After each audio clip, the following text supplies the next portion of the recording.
bring up our worth, our value as a country. It's going to make people want to be able to go and work and create jobs and create a lot of good, solid money for our country. And just to finish off, she doesn't have a plan. She copied Biden's plan, and it's like 4 sentences, like run, spot, run. 4 sentences that are just, oh, we'll try and lower taxes.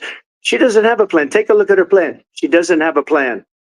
Mr. President, I do want to drill down on something you both brought up. The Vice President brought up your tariffs. You responded, and let's drill down on this, because your plan is what she calls is essentially a national sales tax. Your proposal calls for tariffs, as you pointed out here, on foreign imports across the board. You recently said that you might double your plan, imposing tariffs up to 20% on goods coming into this country. As you know, many economists say that with tariffs at that level, costs are then passed on to the consumer. Vice President Harris has argued it'll mean higher prices on gas, food, clothing, medication, arguing it costs the typical family nearly $4,000 a year. Do you believe Americans can afford higher prices because of tariffs? They're not going to have higher prices. What's going to have, and who's going to have higher prices, is China and all of the countries that have been ripping us off for years. I was the only president ever. China was paying us hundreds of billions of dollars, and so were other countries. And, you know, if she doesn't like them, they should have gone out and they should have immediately cut the tariffs. But those tariffs are there 3.5 years now under their administration. We are going to take in billions of dollars, hundreds of billions of dollars. I had no inflation, virtually no inflation. They had the highest inflation perhaps in the history of our country, because I've never seen a worse period of time. People can't go out and buy cereal or bacon or eggs or anything else. The people of our country are absolutely dying with what they've done. They've destroyed the economy. And all you have to do is look at a poll. The polls say 80 and 85 and even 90% that the Trump economy was great, that their economy was terrible. Vice President Harris, I do want to ask for your response. And you heard what the president said there, because the Biden administration did keep a number of the Trump tariffs in place. So how do you respond? Well, let's be clear that the Trump administration resulted in a trade deficit, one of the highest we've ever seen in the history of America. He invited trade wars. You want to talk about his deal with China? What he ended up doing is, under Donald Trump's presidency, he ended up selling American chips to China to help them improve and modernize their military, basically sold us out, when a policy about China should be in making sure the United States of America wins the competition for the 21st century, which means focusing on the details of what that requires, focusing on relationships with our allies, focusing on investing in American-based technology so that we win the race on AI, on quantum computing, focusing on what we need to do to support America's workforce so that we don't end up having on the short end of the stick in terms of workers' rights. But what Donald Trump did, let's talk about this, with COVID, is he actually thanked President Xi for what he did during COVID. Look at his tweet. Thank you, President Xi, exclamation point, when we know that Xi was responsible for lacking and not giving us transparency about the origins of COVID. President Trump, I'll let you respond. First of all, they bought their chips from Taiwan. We hardly make chips anymore because of philosophies like they have and policies like they have. I don't say her because she has no policy.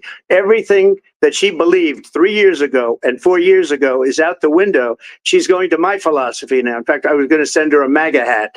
She's gone to my philosophy. But if she ever got elected, she'd change it. And it will be the end of our country. She's a Marxist. Everybody knows she's a Marxist. Her father's a Marxist professor in economics, and he taught her well. But when you look at what she's done to our country, and when you look at these millions and millions of people. Hey, it is September the 10th, 2020, 2024. You know, it's a slugfest. We missed the beginning part here on this recording.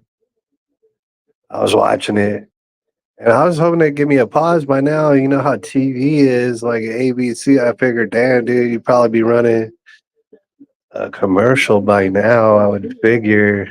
It's not the case. So far, I wonder if there's a commercial coming up. Let me check it out what they're talking about right now. In town that you were able to kill Roe v. Wade. Last year, you said that you were proud to be the most pro-life president in American history. Then last month, you said that your administration would be great for women and their reproductive rights. In your home state of Florida, you surprised many with regard to your 6-week abortion ban because you initially had said that it was too short. And you said, quote, I'm going to be voting that we need more than 6 weeks. But then the very next day, you reversed course and said you would vote to support the 6-week ban. Vice President Harris says that women shouldn't trust you on the issue of abortion because you've changed your position so many times. Therefore, why should they trust you? Well, the reason I'm doing that vote is because the plan is, as you know, the vote is they have abortion in the 9th month. They even have, and you can look at the governor of West Virginia, the previous governor of West Virginia, not the current governor, who's doing an excellent job, but the governor before, he said the baby will be born and we will decide what to do with the baby. In other words, we'll execute the baby. And that's why I did that, because that predominates, because they're radical. The Democrats are radical in that. And her vice presidential pick, which I think was a horrible pick, by the way, for our country, because he is really out of it. But her vice presidential pick says abortion in the 9th month is absolutely fine. He also says execution after birth. It's execution, no longer abortion, because the baby is born, is okay. And that's not okay with me, hence the vote. But what I did is something for 52 years. They've been trying to get Roe v. Wade into the states. And through the genius and heart and strength of 6 Supreme Court justices, we were able to do that. Now, I believe in the exceptions for rape, incest, and life of the mother. I believe strongly in it. Ronald Reagan did also. 85% of Republicans do. Exceptions. Very important. But we were able to get it, and now states are voting on it. And for the first time, you're going to see, look, this is an issue that's torn our country apart for 52 years. Every legal scholar, every Democrat, every Republican, liberal, conservative, they all wanted this issue to be brought back to the states where the people could vote. And that's what happened. And now, Ohio, the vote was somewhat liberal. Kansas, the vote was somewhat liberal, much more liberal than people would have thought. But each individual state is voting. It's the vote of the people now. It's not tied up in the federal government. I did a great service in doing it. It took courage to do it. And the Supreme Court had great courage in doing it.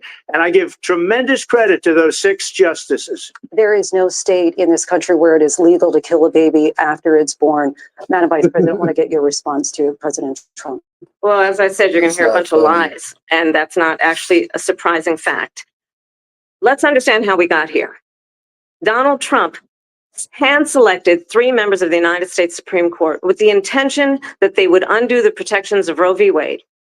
And they did exactly as he intended. And now in over 20 states, there are Trump abortion bans, which make it criminal for a doctor or nurse to provide health care. In one state, it provides prison for life. Trump abortion bans that make no exception even for rape and incest, which understand what that means. A survivor of a crime of violation to their body does not have the right to make a decision about what happens to their body next. That is immoral. And one does not have to abandon their faith or deeply held beliefs to agree. The government, and Donald Trump certainly, should not be telling a woman what to do with her body. I have talked with women around our country. You want to talk about this is what people wanted?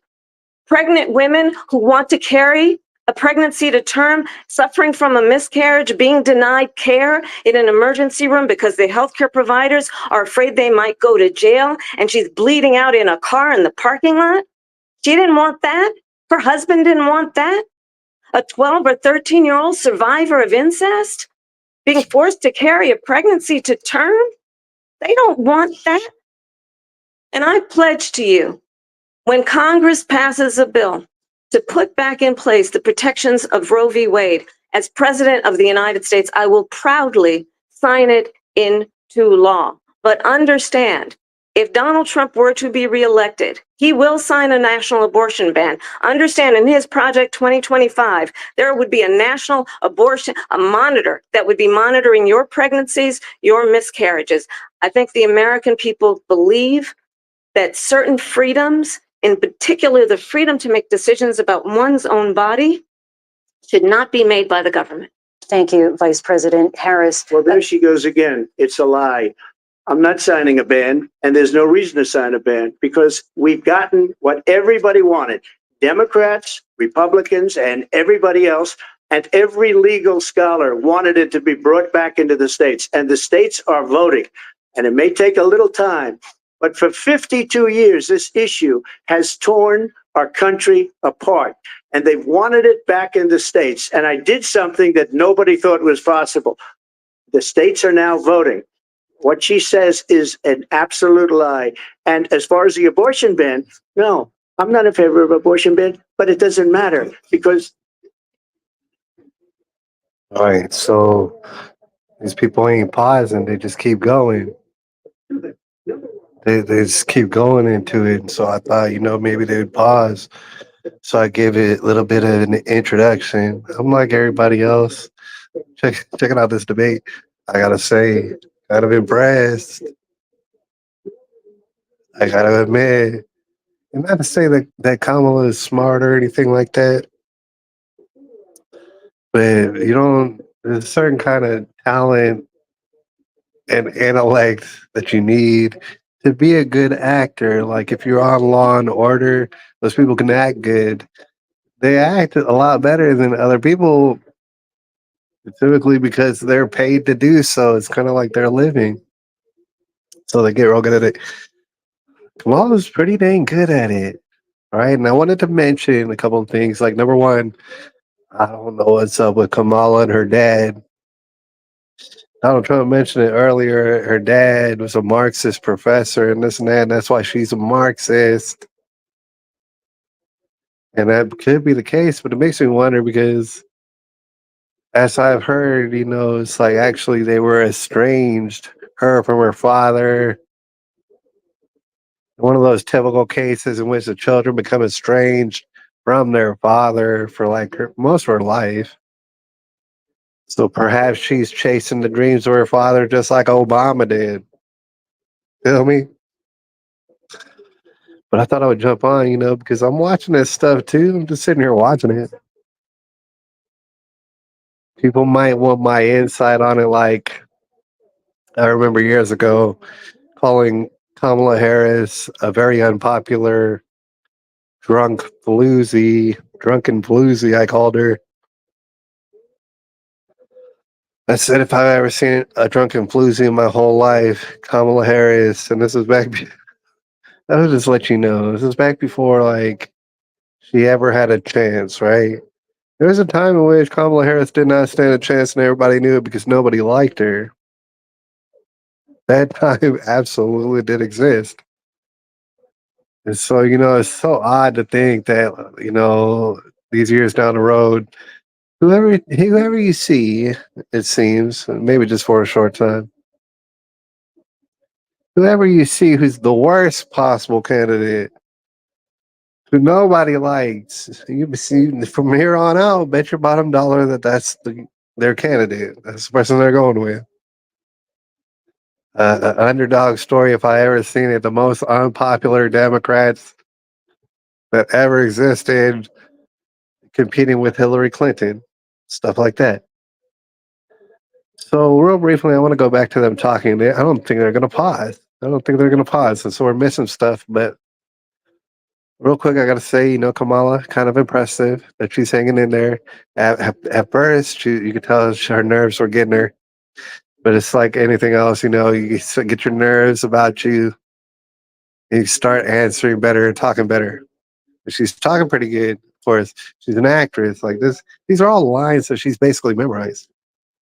And she's good at throwing them in there. Like she throws her lines into real life. That's a cool actor thing to do. She's a good actress. She's old, yeah. She used to be very attractive. I'll give her that. But she's an old lady now, of course. She's been lying. Like she's like you notice about the abortion thing. Donald Trump says, "Oh, I want to like this and this and this. This would be my opinion on abortion personally, and actually, it's none of my business. Should be the states that vote for it and stuff." And then Kamala turns around. She's like, "Donald Trump, he doesn't want anything, no exceptions for nothing, not for the R word, not for incest, not for nothing. He wants every single baby born, and because he's a baby Hitler and stuff." And clearly, that's not even Donald Trump's opinion, nor would it be in his power because he's giving the power to the states. But I'm gonna see if they pause. If not, they're going kind of hard. So let's check out what the hell they're saying. Why did the administration wait until 6 months before the election to act? And would you have done anything differently from President Biden on this? So I'm the only person on this stage who has prosecuted transnational criminal organizations for the Dude, trafficking of criminals. exactly her words, her line that she's saying right now. I swear I've heard it 8 different occasions. She's good at this line. Members of the United States Senate came up with a border security bill, which I supported. And that bill would have put 1,500 more border agents on the border to help those. I mean, this entire what she's saying, this whole paragraph, I've heard it word for word. Everywhere she goes, she spits it out. Fentanyl coming into the United States. I know there are so many families watching tonight who have been personally affected by the surge of fentanyl in our country. We'll talk, actually, she's blabbering on. Talk about it here in a second, but yeah, fentanyl, man. Do you like drugs? Doing drugs? You out there doing drugs? Oh, no. I've heard of certain places in this country, especially, but don't do drugs. You don't ever do no drugs. You used to be able to do drugs, and I was never really into it, but used to be able to do drugs and perhaps not die. At this point, you're probably going to die because of the fentanyl, amongst other stuff. And the fact is, people are willing to try it. But what we have in the former president is someone who would prefer to run on a problem instead of fixing a problem. And I'll tell you something, he's going to talk about immigration a lot tonight, even when it's not the subject that is being raised. And I'm going to actually do something really unusual, and I'm going to invite you to attend one of Donald Trump's rallies, because it's a really interesting thing to watch. You will see during the course of his rallies, he talks about fictional characters like Hannibal Lecter. He will talk about windmills cause cancer. And what you will also notice is that people start leaving his rallies early out of exhaustion and boredom. And I will tell you, the one thing you will not hear him talk about is you. You will not hear him talk about your needs, your dreams, and your desires. And I'll tell you, I believe you deserve a president who actually puts you first. And I pledge to you that I will. Vice President Harris. Kamala went hard on that, but she's lying. She's like bald-faced lying to everybody about. She's inviting us to a Trump rally. She said people start leaving. People don't go to her rallies. There's no reason to go. And the people that do go, she's busing them in and paying. I was gonna say, all right. Facts are facts. Kamala was talking about, Donald Trump's got these rallies and people get so bored that they wind up leaving stuff and they're exhausted and bored of all the fake facts and the misinformation.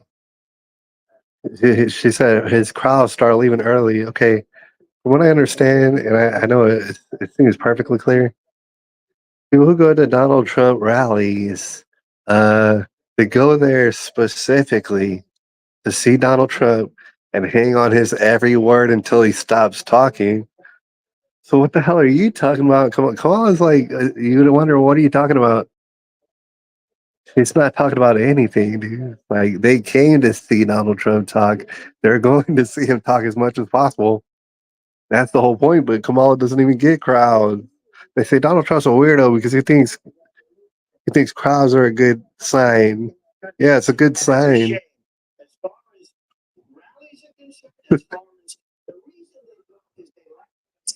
They want to bring our country back. They want to make America great again. It's a very simple phrase. Make America great again. She's destroying this country. And if she becomes president, this country doesn't have a chance of success.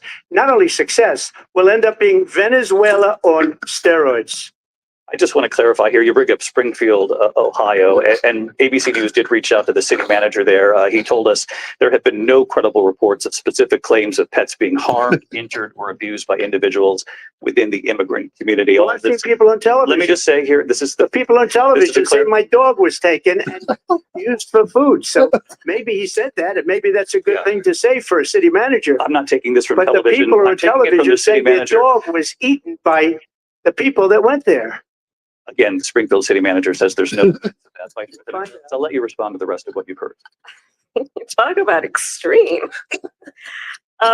You know, this is, I think, one of the reasons why in this election, I actually have the endorsement of 200 Republicans who have formerly worked with President Bush, Mitt Romney, and John McCain, including the endorsement of former Vice President Dick Cheney and Congress member Liz Cheney.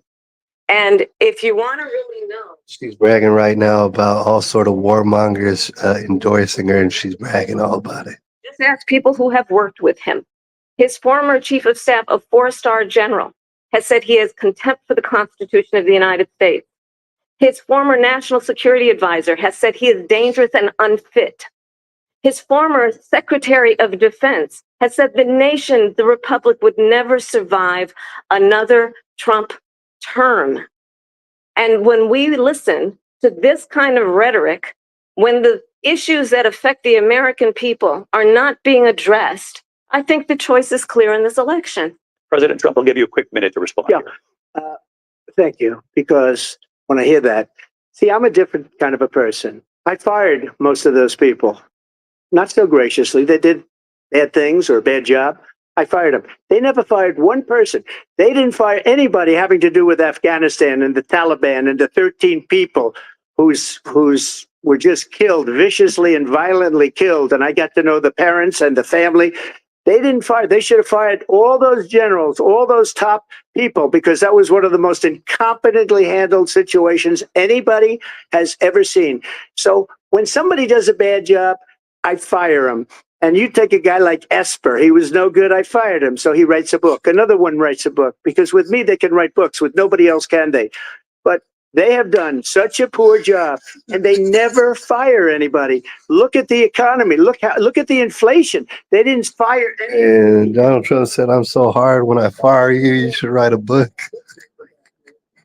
It's the figures. I got more votes than any Republican in history by far.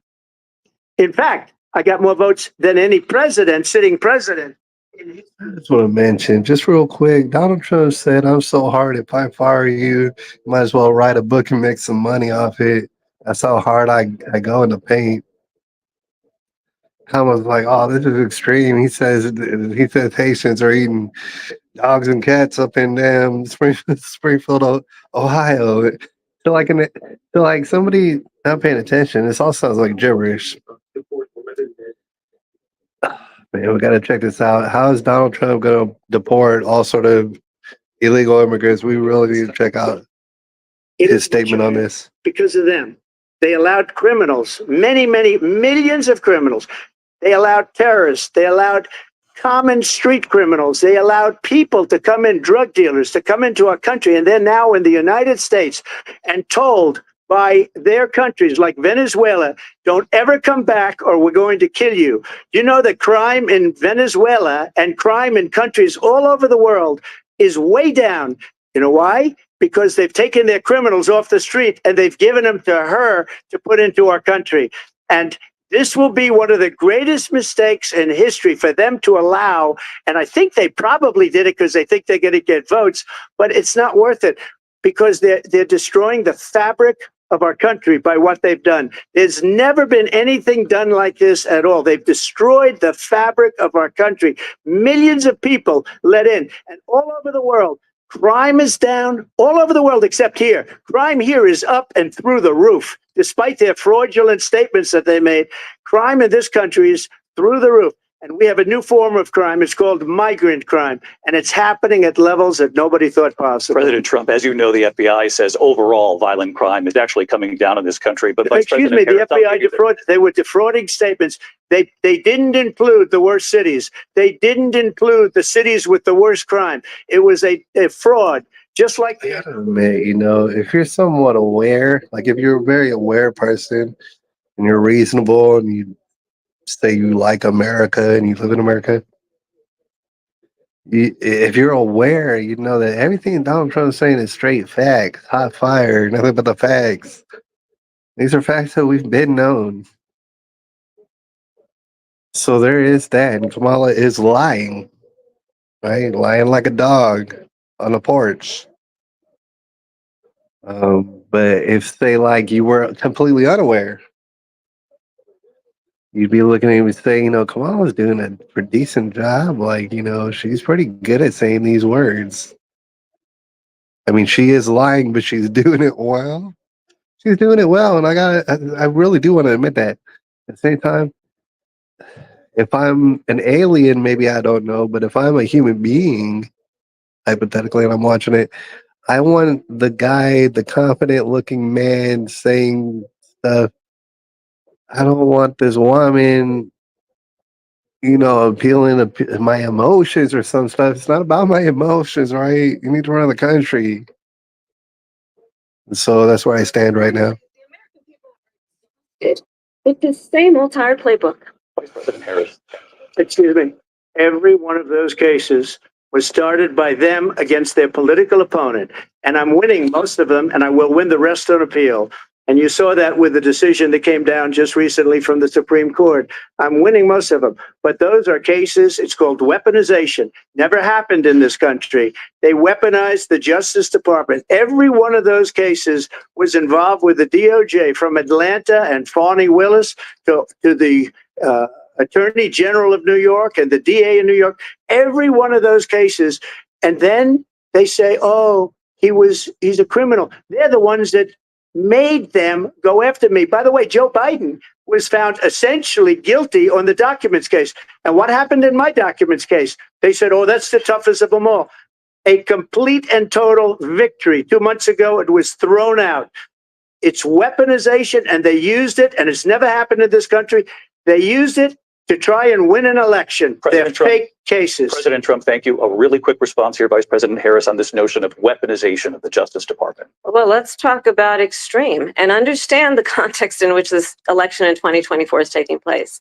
The United States Supreme Court recently ruled that the former president would essentially be immune from any misconduct if he were to enter the White House again. Understand, this is someone who has openly said he would terminate, I'm quoting, terminate the Constitution of the United States, that he would weaponize the Department of Justice against his political enemies. Someone who has openly expressed disdain for members of our military. Understand what it would mean if Donald Trump were back in the White House with no guardrails, because certainly we know now the court won't stop him. We know J.D. Vance is not going to stop him. It's up to Vice President Harris, in your last run for president. Weaponized, please. This is the one that weaponized, not me. She weaponized. I probably took a bullet to the head because of the things that they say about me. They talk about democracy. I'm a threat to democracy. They're the threat to democracy with a fake Russia investigation We do have a lot to that get. went nowhere. We have a lot to get to. Lindsay? Vice President Harris, in your last run for president, you said you wanted to ban fracking. Now you don't. You wanted mandatory government buyback programs for assault weapons. Now your campaign says you don't. You supported decriminalizing border crossings. Now you're taking a harder line. I know you say that your values have not changed. So then why have so many of your policy positions changed? So my values have not changed, and I'm going to discuss every one of at least every point that you've made. But in particular, let's talk about fracking, because we're here in Pennsylvania. I made that very clear in 2020. I will not ban fracking. I have not banned fracking as Vice President of the United States. And in fact, I was the tie-breaking vote on the Inflation Reduction Act, which opened new leases for fracking. My position is that we have got to invest in diverse sources of energy so we reduce our reliance on foreign oil. We have had the largest increase in domestic oil production in history because of an approach that recognizes that we cannot over-rely on foreign oil.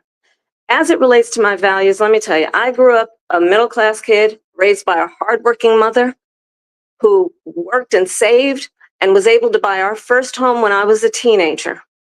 The values I bring to the importance of home ownership, knowing not everybody got it. So Kamala, she's like gifted.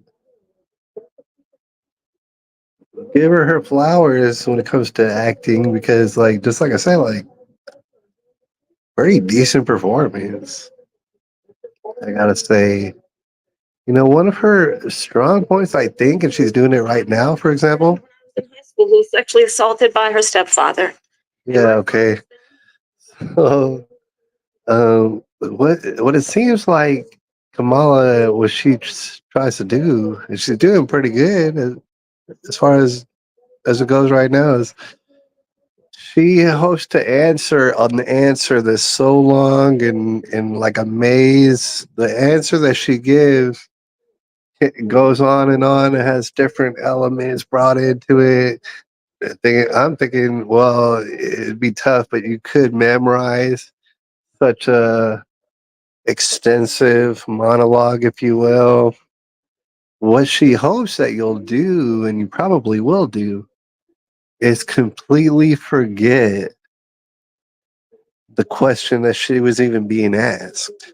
Her answer is so long and it's so like you're going all over the place that you actually do forget what question was she even asked? Because like that question would have been pretty incriminating actually. So we don't have to talk. She didn't really answer the question. She just made a big story.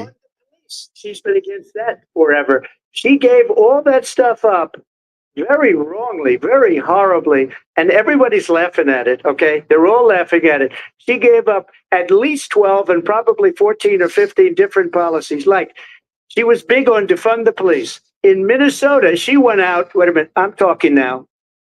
You don't mind, please. Does that sound familiar? Wow. She went out They're having like in some back and forth. Minnesota.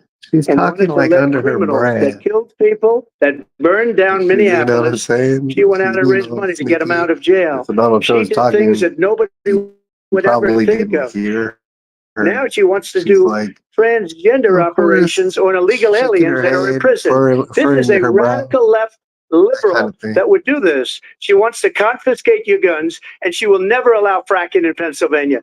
If she won the election, fracking in Pennsylvania will end on day one. Just to finish one thing, so important in my opinion.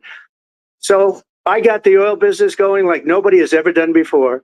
When they took over, they got rid of it, started getting rid of it, and the prices were going up the roof. They immediately let these guys go to where they were. I would have been 5 times, 4 times, 5 times higher because you're talking about 3.5 years ago.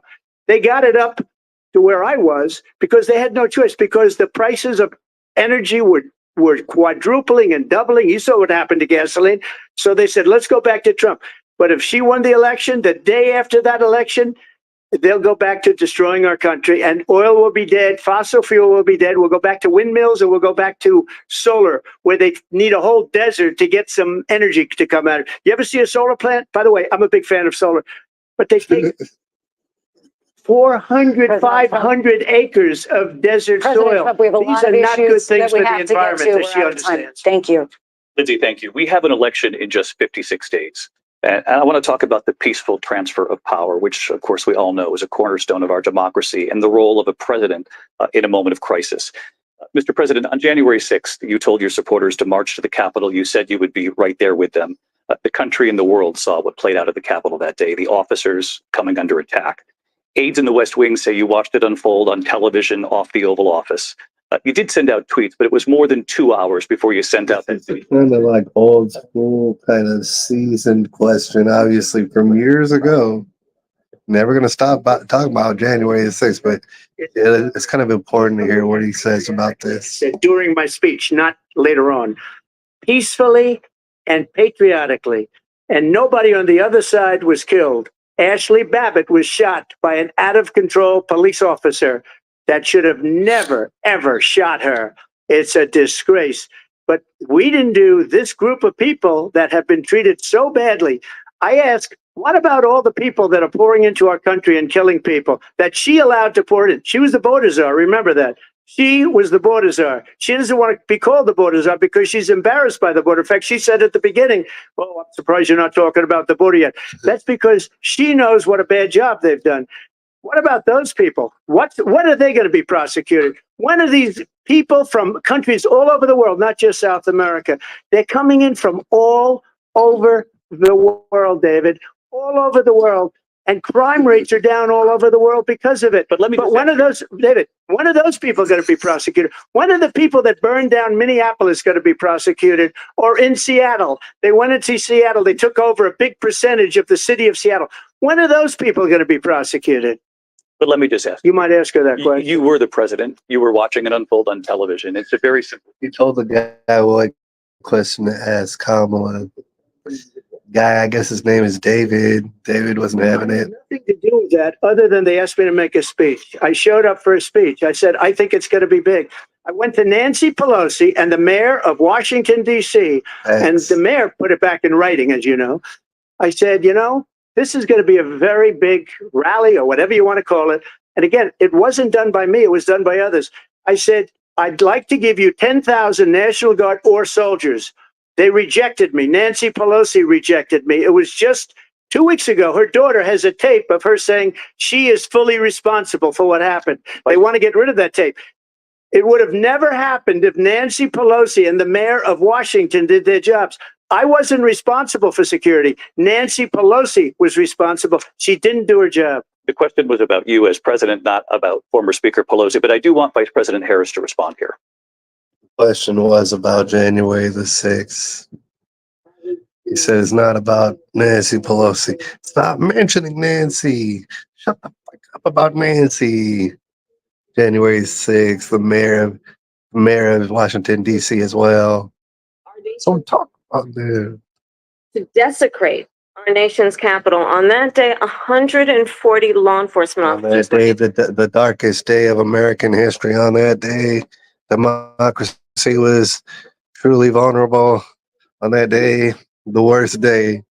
Thank God, the shortest day in American history, January 6th, so devastating. Everybody went to sleep straight after. So embarrassed for their country and stuff, and this kind of overthrow that almost just happened. There were 5 people on each side. Let's remember that when it came to the Proud Boys, a militia, the former president said, stand back and stand by. So for everyone watching who remembers what January 6th was, I say, we don't have to go back. Let's not go back. We're not going back. It's time to turn the page. And if that was a bridge too far for you, well, there is a place in our campaign for you to stand for country, to stand for our democracy, to stand for rule of law, and to end the chaos, and to end the approach that is about attacking the foundations of our democracy because you don't like the outcome. And be clear on that point. Donald Trump, the candidate, has said in this election there will be a bloodbath if this and the outcome of this election is not to his liking. Let's turn the page on this. Let's not go back.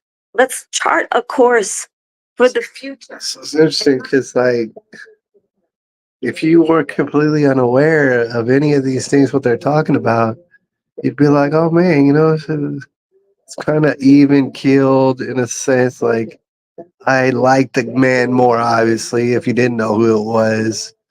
If you just saw a man, you saw Donald Trump, you didn't know who he was, Donald Trump, you saw a man, you'd be like, this guy looks confident, like he knows what the hell he's doing.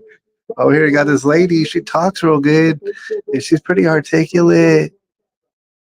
But these are all memorized lines. Know that. It's not just coming off the top of the dome. See, the thing is, what I'm noticing is that, damn, dude, you got a hell of an actor because Harris definitely responds accordingly to what it is you ask, as though she's listening to you, and she is listening to you. Because she's got memorized answers that she's doing pretty good. And her answers are full of lies and they are like kind of jibber jabber, but if you didn't know anything, you'd think, well, maybe she has a point. She doesn't. All he has to do is say it to the Border Patrol, who are phenomenal.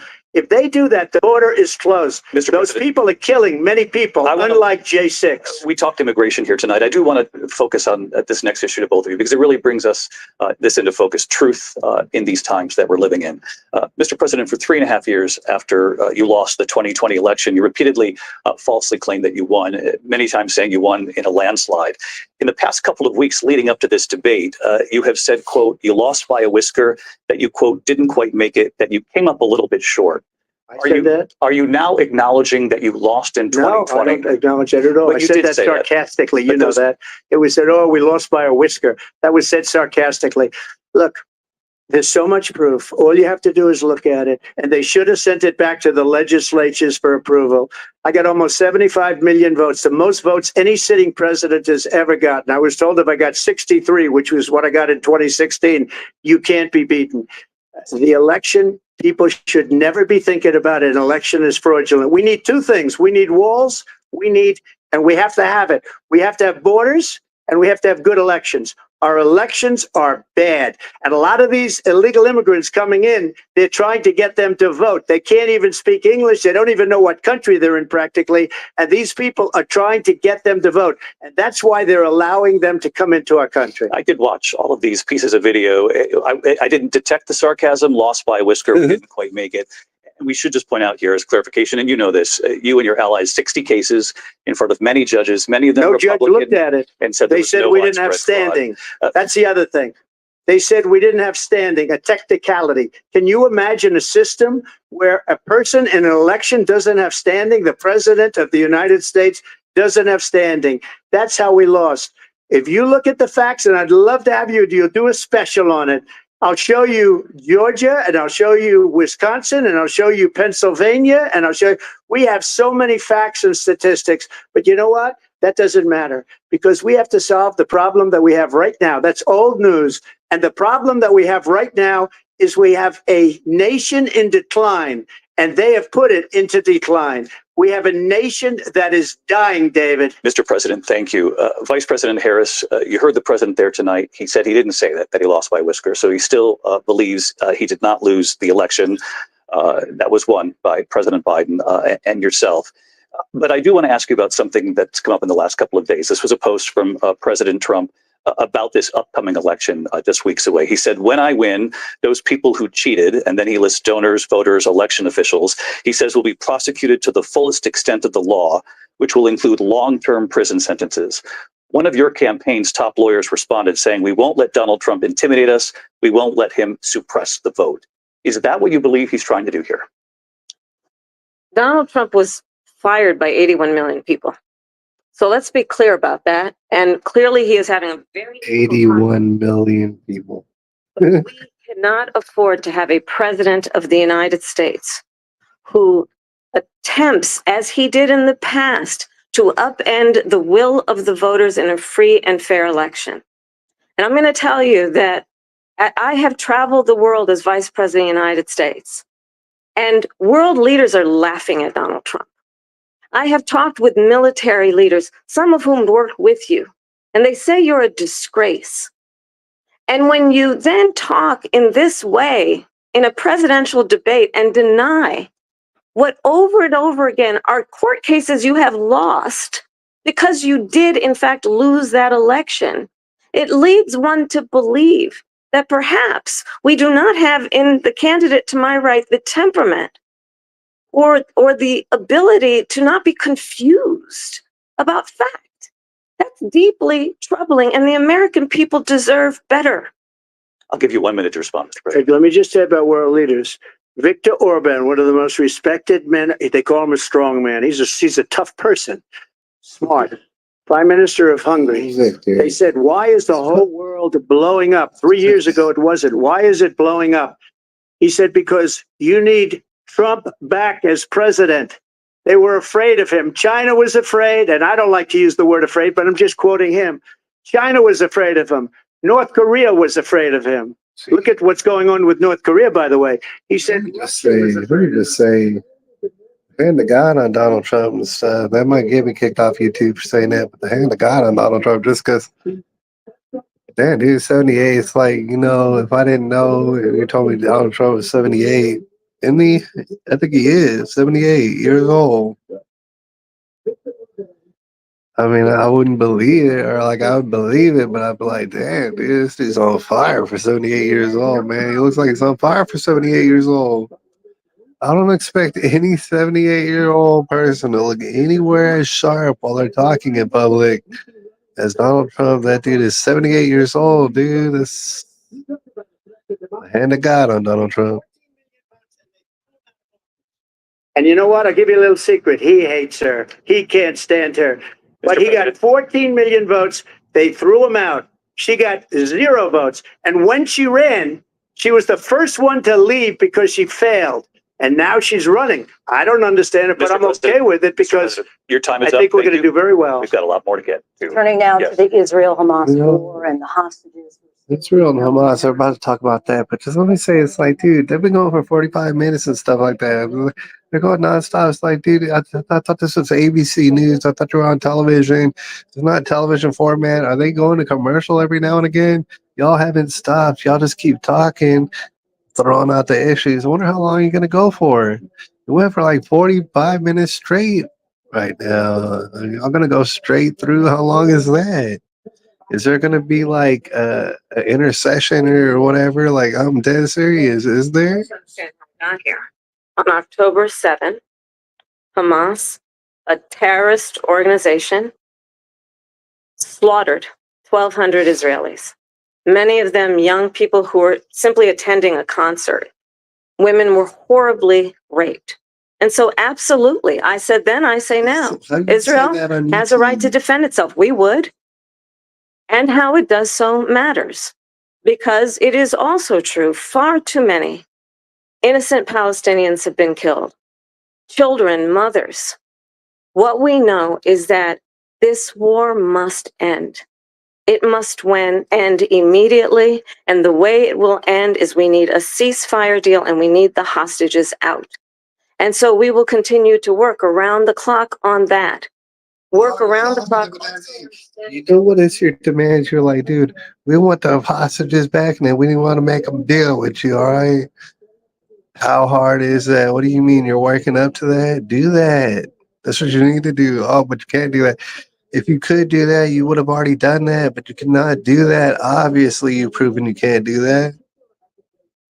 It's like, I'll get this done even though I haven't got this done and stuff. This is what we need, but they ain't giving us shit. But we must have a two-state solution where we can rebuild Gaza, where the Palestinians have security, self-determination, and the dignity they so rightly deserve. President Trump, how would you negotiate with Netanyahu and also Hamas in order to get the hostages out and prevent the killing of more innocent civilians in Gaza? If I were president, it would have never started. If I were president, Russia would have never, ever, I know Putin very well, he would have never, and there was no threat of it either, by the way, for 4 years, have gone into Ukraine and killed millions of people when you add it up, far worse than people understand what's going on over there. But when she mentions about Israel, all of a sudden, she hates Israel. She wouldn't even meet with Netanyahu when he went to Congress to make a very important speech. She refused to be there because she was at a sorority party of hers. She wanted to go to the sorority party. She hates Israel. If she's president, I believe that Israel will not exist within 2 years from now. And I've been pretty good at predictions, and I hope I'm wrong about that one. She hates Israel. At the same time, in her own way, she hates the Arab population because the whole place is going to get blown up. Arabs, Jewish people, Israel will be gone. It would have never happened. Iran was broke under Donald Trump. Now Iran has $300 billion because they took off all the sanctions that I had. Iran had no money for Hamas or Hezbollah or any of the 28 different spheres of terror. And they are spheres of terror, horrible terror. They had no money. It was a big story, and you know it. You covered it very well, actually. They had no money for terror. They were broke. Now they're a rich nation. And now what they're doing is they're spreading that money around. Look at what's happening. Those who don't know, maybe the younger crowd, just like to Donald Trump summoning like the whole authority of like early 90s confidence and no bullshitting, getting to the point. Like on television, you would see that. You would see it on He television. knows that he's trying to, again, divide and distract from the reality, which is it is very well known that Donald Trump is weak and wrong on national security and foreign policy. It is well known that he admires dictators, wants to be a dictator on day one, according to himself. It is well known that he said of Putin that he can do whatever the hell he wants and go into Ukraine. It is well known that he said when Russia went into Ukraine, it was brilliant. It is well known he exchanged love letters with Kim Jong-un. And it is absolutely well known that these dictators and autocrats are rooting for you to be president again because they're so clear. They can manipulate you with flattery and favors. And that is why so many military leaders who you have worked with have told me you are a disgrace. That is why we understand that we have to have a president who is not consistently weak and wrong on Vice national President security, Harris. including the importance of upholding and respecting in highest regard our military. Vice President Harris, thank you. And she's the one that caused it. That's weak on national security by allowing every nation last month for the year, 168 different countries sending people into our country. Their crime rates are way down. Putin endorsed her last week, said, I hope she wins. And I think he meant it because what he's gotten away with is absolutely incredible. It wouldn't have happened with me. The leaders of other countries think that they're weak and incompetent, and they are. They're grossly incompetent. And I just ask one question. Why does Biden go in and kill the Keystone Pipeline and approve the single biggest deal that Russia's ever made, Nord Stream 2, the biggest pipeline anywhere in the world going to Germany and all over Europe? Because they're weak and they're ineffective. And Biden, by the way, President gets paid Trump, a lot of money. Thank you. We have a lot of issues to get to. We'll be right back with much more of this historic Wow. ABC News presidential debate from the national. And dude, I was really, really wondering, dude, it's like 50 minutes in, damn near. I was like, I'm going to take a pause. I mean, y'all got the pressure turned up, all turned up. People came out for it and you're delivering. I got to say, like I've been saying, it's pretty consistent performance here. But of course, if it's CBS News, I was figuring, dang, they would go like television style and have some commercials at least here and there, but maybe they're treating it more like a sporting event. And so, lots of times with sporting events, and it is a sporting event, that's what it is. Presidential debate. And as we've established long ago, it's not a debate, the kind of debates that we get down on, that kind of feverish back and forth. It's kind of not really like that, but it's kind of like, it's a little baby version of that. And I gotta admit, they're serving up like a baby version of an actual debate, man. Like it's leaning that way. I know we've seen much more endeavorous debates and in-depth type stuff. Everything what they've been mentioning is not really super, super in-depth. As far as debates go, like a presidential debate, they're not really getting down like that, but they're getting down a lot harder than I would ever expect. It's like, dude,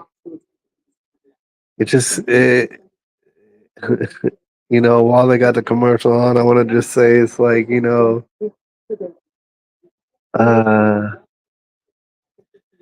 I don't expect this to continue going. Like, this is very interesting, you know, how they're actually putting some effort into it and actually, like, both candidates are kind of interesting what they're talking about. And of course, if you lived a human being life in America over the past 4 to 8 years, you'd be like, what's the damn deal with all this? Right? You'd have questions and you'd want answers and you'd figure them out over these years. And so if you were aware over the past 4 to 8 years, you'd be like, Donald Trump is saying what's true, and then Kamala is saying what's not true. I mean, she's saying lies. She's saying big, fat, juicy lies up to you. But I had to give it to him. At least he's not mumbling and stumbling over himself like Joe Biden. And the thing is, pretty sure they ran a coup on Joe Biden. And I can't even say that on YouTube, probably. I don't know if they would say, of course, they ran a coup on him. I'm saying it's like, I just didn't expect him to put on such a good, I guess, performance, if I want to call it that. They went 45, 50 minutes, or actually, I mean, no, longer than that, because I started actually late on a live stream. They went like a whole hour. People went a whole hour, and the thing is, you could never expect it from them back in the day. Like, anytime except now, kids coming up, they don't even understand, but they're not watching this, but if they were watching it, if they were watching it, they would not be aware of the television format, BS type of debates and stuff that had been going on previously. Just stuff that really, you know, two boring people talking back and forth and promising this and that, getting people to believe in their promises, and then a lot of times their promises don't come true. And that's what's a presidential debate. That's why it's always been boring, dude. Everybody knows it. I could be making it up, but I'm pretty sure I'm not. It's that all these other damn elections before, you know, Donald Trump started getting in the mix. It's unfortunate, but they were boring as shit. People didn't like him. I swear people didn't like him. A lot of people don't like him still to this day, but I'm just saying, if you're going to like him, well, throw a Donald Trump in there, man. He's 78 years old. Oh, he's on fire. And the thing is, like I said, they're both doing a decent job. Like, dude, like Kamala's not really stumbling all over herself. In the format that they got going, it's like Kamala can give you an answer, or you forgot the question she was asked. Kamala's pretty good at doing this sort of stuff, dude. So she's really knocking them down. She is lying. She's all the way lying, but that's kind of like you'd have to take my word for it unless you knew. She's a damn liar, dude. She's lying about everything, but they've said these things over and over and over and over and over and over and over again. These people, all their audience. So their audience remembers it like it actually took place because they heard Kamala say it like 27 times, and Joe Biden. They're already back to the debate, so I got to throw it on. It's so much worse than the numbers that you're getting, which are fake numbers. Look, we're in for 250 billion or more because they don't ask Europe, which is a much bigger beneficiary to getting this thing done than we are. They're in for $150 billion less because Biden and you don't have the courage to ask Europe like I did with NATO.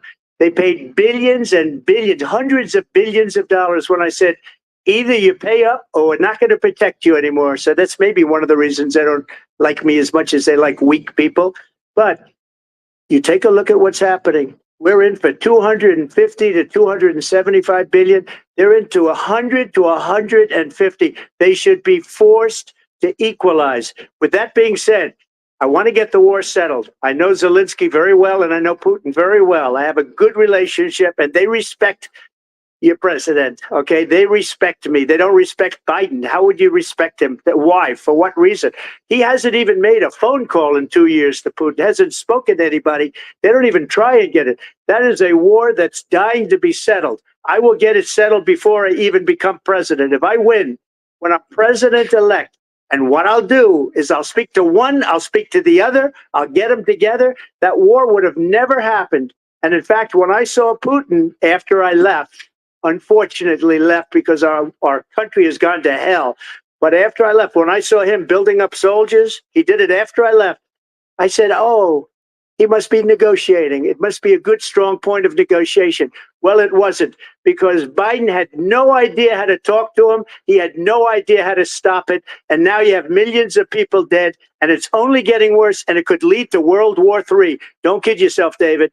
We're playing with World War III, and we have a president that we don't even know if he's, where is our president? We don't even know if he's a president. And just to clarify They here, threw him out of a campaign like a dog. We don't even know. Is he our president? But we have a president, Mr. President, that doesn't know he's alive. your time is up.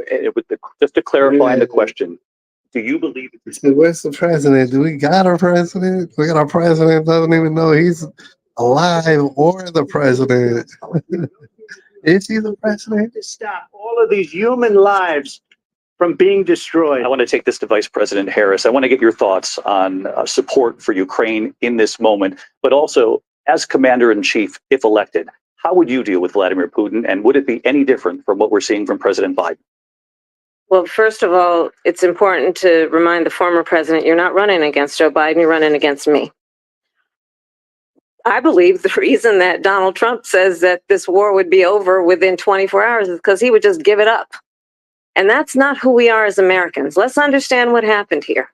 I actually met with Zelensky a few days before Russia invaded, tried through force to change territorial boundaries, to defy one of the most important international rules and norms, which is the importance of sovereignty and territorial integrity. And I met with President Zelensky. I shared with him American intelligence about how he could defend himself. Days later, I went to NATO's eastern flank, to Poland and Romania. And through the work that I and others did, we brought 50 countries together to support Ukraine in its righteous defense.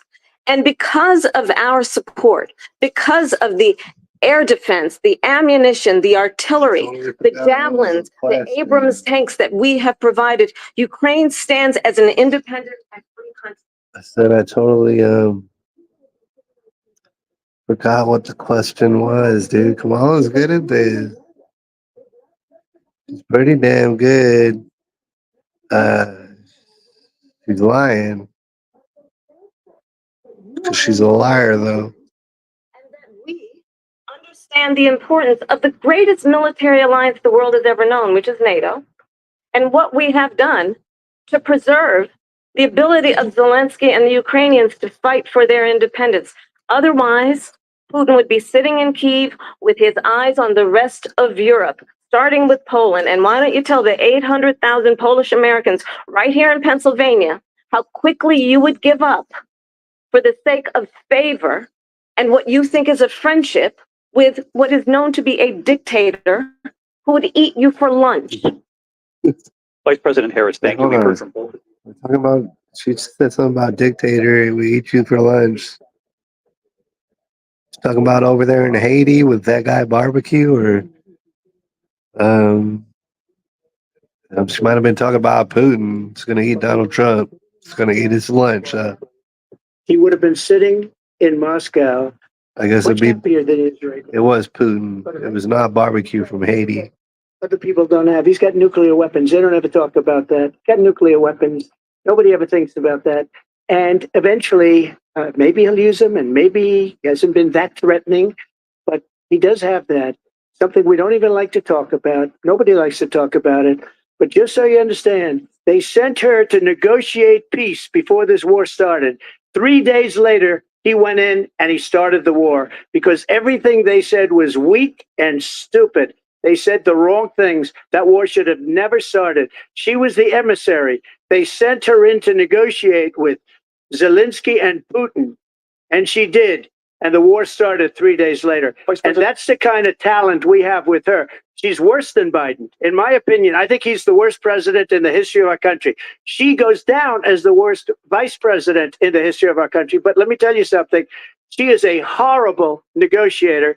They sent her in to negotiate as soon as they left. Putin did the invasion. President Trump, thank you. You did bring up something. You said she went to negotiate with Vladimir Putin. Vice President Harris, have you ever met Vladimir Putin? Can you clarify tonight? Yet again, I said it at the beginning of this debate, you're going to hear a bunch of lies coming from this fella. And that is another one. When I went to meet with President Zelensky, I've now met with him over 5 times. The reality is it has been about standing as America always should, as a leader upholding international rules and norms, as a leader who shows strength, understanding that the alliances we have around the world are dependent on our ability to look out for our friends and not favor our enemies because you adore strong men instead of caring about democracy. And that is Sometimes it's, of course, passive aggressive, by nature kind of conflict, but it's always, you notice it's always like a down low, homo, insinuation. There's some sort of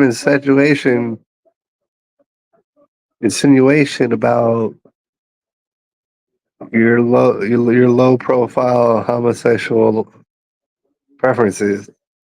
And it's passive aggressive. He got these countries, 28 countries at the time, to pay up. He said, I've never seen, he's the head of NATO. He said, I've never seen, for years, we were paying almost all of NATO. We were being ripped off by European nations, both on trade and on NATO.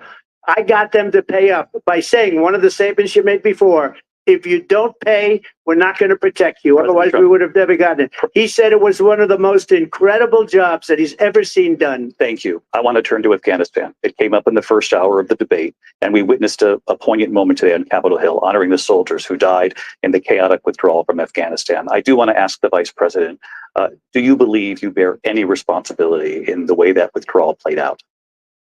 Well, I will tell you, I agreed with President Biden's decision to pull out of Afghanistan. 4 presidents said they would, and Joe Biden did. And as a result, America's taxpayers are not paying the $300 million a day we were paying for that endless war. And as of today, there is not one member of the United States military who is in active duty in a combat zone in any war zone around the world, the first time this century. But let's understand how we got to where we are. Donald Trump, when he was president, negotiated one of the weakest deals you can imagine. He calls himself a deal maker. Even his national security advisor said it was a weak, terrible deal. And here's how it went down. He bypassed the Afghan government. He negotiated directly with a terrorist organization called the Taliban. The negotiation involved the Taliban getting 5,000 Taliban terrorists released. And get this. And the president at the time invited the Taliban to Camp David, a place of storied significance for us as Americans, a place where we honor the importance of American diplomacy, where we invite and receive respected world leaders. And this former president, as president, invited them to Camp David because he does not, again, appreciate the role and responsibility of the President of the United States to be. I'm so disinterested in like presidential debates that I would have to check back on old ones, you know. Certain ones are done in front of crowds, and I really don't know because I wasn't interested back then. But did they have like what the hell they have going on back there? Snipers. And I got involved with the Taliban. because the Taliban was doing the killing. That's the fighting force within Afghanistan. They don't bother doing that because, they deal with the wrong people all the time. But I got involved. And Abdul is the head of the Taliban. He is still the head of the Taliban. And I told Abdul, don't do it anymore. You do it anymore, you're going to have problems. And he said, why do you send me a picture of my house? I said, you're going to have to figure that out, Abdul. And for 18 months, we had nobody killed. We did have an agreement negotiated by Mike. You're gonna have to figure that out, Abdul. That's a pretty good catchphrase. We would have been out faster than that, but we wouldn't have lost the soldiers. We wouldn't have left many Americans behind, and we wouldn't have left $85 billion worth of brand new, beautiful military equipment behind. And just to finish, they blew it. The agreement said you have to do this, and they didn't do it. They didn't do it. The agreement was terminated by us because they didn't do what they were supposed to do. I want to move on. And these people did the worst withdrawal, and in my opinion, the most embarrassing moment in the history of our country. And by the way, that's why Russia attacked Ukraine, because they saw how incompetent she and her boss are. President Trump, thank you. I want to move on now to race and politics in this country. Mr. President, you recently said of Vice President Harris, quote, I didn't know she was black until a number of years ago when she happened to turn black, and now she wants to be known as black. I want to ask a bigger picture question here tonight. Why do you believe it's appropriate to weigh in on the racial identity of your opponent? I don't, and I don't care. I don't care what she is. I don't care. You make a big deal out of something. I couldn't care less. Whatever she wants to be is okay with me. But those were your words. So I'm asking. I don't know. I mean, all I can say is I read where she was not black, that she put out, and I'll say that. And then I read that she was black, and that's okay. Either one was okay with me. That's up to her. That's up to her. Vice President Harris, your thoughts on this? Honestly, I think it's a tragedy that we have someone who wants to be president who has consistently, over the course of his career, attempted to use race to divide the American people. I do believe that the vast majority of us know that we have so much more in common than what separates us, and we don't want this kind of approach that is just constantly trying to divide us, and especially by race. And let's remember how Donald Trump started. He was he owned land, he owned buildings, and he was investigated because he refused to rent property like him. In this moment, if I were to guess, I would say Kamala, she's gone off a little bit of that sauce. Had maybe a little bit more sauce during the break. But it's her stamina. That's the thing. That's what I was wondering too. She's going for it. She's putting on a better performance than pretty much she's ever had to do. She might be gone with the Molly, I don't know. But the thing is, maybe she's not, because I'm wondering about the stamina. She's doing a little bit of stumbling and mumbling right now. Because I don't know if her intellectual stamina was built for such a long period of time. So I'm going to see what she's saying right now. Constantly trying to have Americans point their fingers at each other. I meet with people all the time who tell me, can we please just have discourse about how we're going to invest in the aspirations and the ambitions and the dreams of the American people? Knowing that regardless of people's color or the language their grandmother speaks, we all have the same dreams and aspirations and want a president who invests in those, not in hate and division. Vice President Harris, thank you. Lindsay? President Trump, this is now your third time. This is the most divisive presidency in the history of our country. There's never been anything like it. They're destroying our country, and they come up with things like what she just said. Going back many, many years, when a lot of people, including Mayor Bloomberg, agreed with me on the Central Park Five, they admitted, they said, they pled guilty. And I said, well, if they pled guilty, they badly hurt a person, killed a person ultimately. And if they pled guilty, then they pled, we're not guilty. But this is a person that has to stretch back years, 40, 50 years ago, because there's nothing now. I built one of the greatest economies in the history of the world, and I'm going to build it again. It's going to be bigger, better, and stronger. But they're destroying our economy. They have no idea what a good economy is. Their oil policies, every single policy. And remember this, she is Biden. You know, she's trying to get away from Biden. I don't know the gentleman, she says. She is Biden. The worst inflation we've ever had, a horrible economy because inflation has made it so bad that you can't get away with that. Thank you. Your time is up. I want to respond to that. I want to respond briefly. Clearly, I am not Joe Biden, and I am certainly not Donald Trump. And what I do offer is a new generation of leadership. Kamala, she almost started laughing. It just reminded me, you know, I haven't heard Kamala laugh at all this evening. I think she's trying real hard not to laugh. Strengthen our small businesses, which is why I have a plan. Let's talk about our plans and let's compare the plans. I have a plan to give startup businesses $50,000 tax deduction to pursue their ambitions, their innovation, their ideas, their hard work. I have a plan, $6,000 for young families for the first year of your child's life to help you in that most critical stage of your child's development. I have a plan that is about allowing people to be able to pursue what has been fleeting in terms of the American dream by offering a help with down payment of $25,000 down payment assistance for first-time home buyers.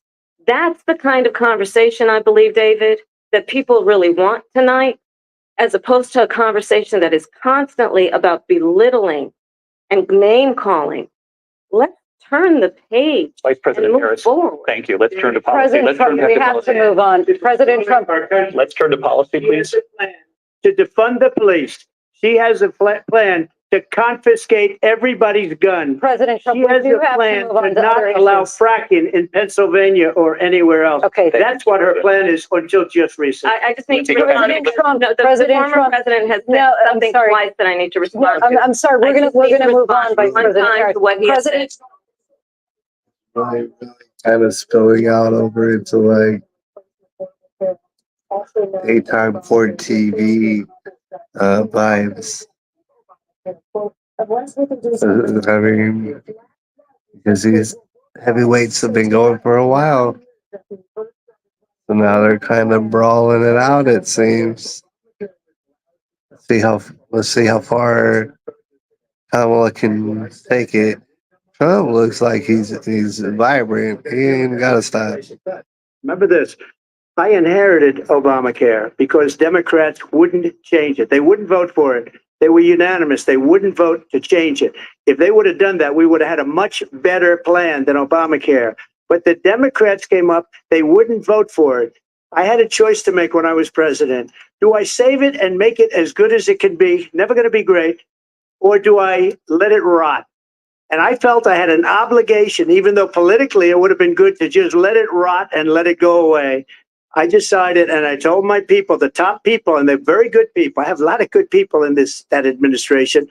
We read about the bad ones. We had some real bad ones too, and so do they. They have really bad ones. The difference is they don't get rid of them. But let me just explain. I had a choice to make. Do I save it and make it as good as it can be, or do I let it rot? And I saved it. I did the right thing. But it's still never going to be great, and it's too expensive for people. And what we will do is we're looking at different plans. If we can come up with a plan that's going to cost our people, our population, less money and be better healthcare than Obamacare, then I would absolutely do it. But until then, I'd run it as good as it can be run. So just a yes or no, you still do not have a plan. I have concepts of a plan. I'm not president right now. But if we come up with something, I would only change it if we come up with something that's better and less expensive. And there are concepts and options we have to do that. And you'll be hearing about it in the not too distant future. Vice President Harris, in 2017, you supported Bernie Sanders' proposal to do away with private insurance and create a government-run healthcare system. 2 years later, you proposed a plan that included a private insurance option. What is your plan today? Well, first of all, I absolutely support, and over the last 4 years as vice president, private healthcare options. But what we need to do is maintain and grow the Affordable Care Act. But I'll get to that, Lindsay. I just need to respond to a previous point that the former president has made. I've made very clear my position on fracking. And then this business about taking everyone's guns away.